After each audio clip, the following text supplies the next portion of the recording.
Hello friends, welcome to my YouTube channel AG digital school. তো AG digital স্কুলে তোমাদের প্রত্যেকে স্বাগত জানাই।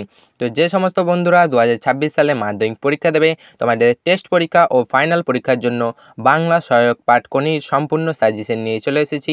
তো দেখে নেওয়া যাক প্রশ্নগুলো কি কি। প্রথম প্রশ্ন বলছে, খাওয়ার আমার লোভ নেই, ডায়েটিং করি। কার খাওয়ার লোভ নেই, তার ডায়েটিংয়ের পরিচয় দাও।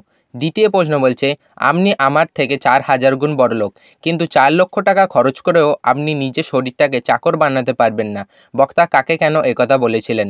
তৃতীয় প্রশ্ন বলছে, 4 বছরের মধ্যেই প্রজাপতি ডানা মেলে দিয়েছে। প্রজাপতি সম্পর্কে কি জেনেছো? প্রজাপতিকে ঘিরে ক্ষিতিশ সিংহের পরিবারে কোন ছবি ধরা পড়েছে? চতুর্থ প্রশ্ন বলছে, কম্পিটিশনে পড়লে মেয়েটা তো আমার পা ধোয়া জল খাবে।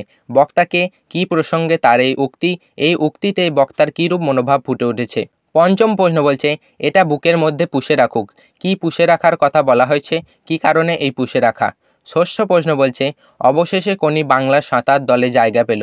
কোনি কিভাবে বাংলার সাঁতার দলে জায়গা পেল তা সংক্ষেপে লেখো। সপ্তম প্রশ্ন বলছে, কোনি উপন্যাসের কাহিনী অবলম্বনে স্বামীর যোগ্য সহধর্মিণী রূপে লীলাবতীর পরিচয় দাও। অষ্টম প্রশ্ন বলছে, কোনি উপন্যাসের কোনি চরিত্রটি বিশ্লেষণ করো। নবম প্রশ্ন বলছে, কোনি উপন্যাস অবলম্বনে সাঁতার প্রশিক্ষক ক্ষিতিশ সিংহের চরিত্র সংক্ষেপে আলোচনা করো। দশম প্রশ্ন বলছে, ক্ষিতিশ সিংহ কোনিকে সাঁতারের চ্যাম্পিয়ন করানোর জন্য যে কঠোর অনুশীলনের ব্যবস্থা করেছিলেন তার পরিচয় দাও। তো বন্ধুরা, কোনি উপন্যাস থেকে এই 10টি প্রশ্ন তোমরা খুব ভালো করে প্র্যাকটিস করবে। এগুলো ভালো করে প্র্যাকটিস করলে দেখবে পরীক্ষায় তোমরা এর মধ্য থেকেই প্রশ্ন কমন পেয়ে যাবে। তো তোমরা খুব ভালো করে প্র্যাকটিস করবে।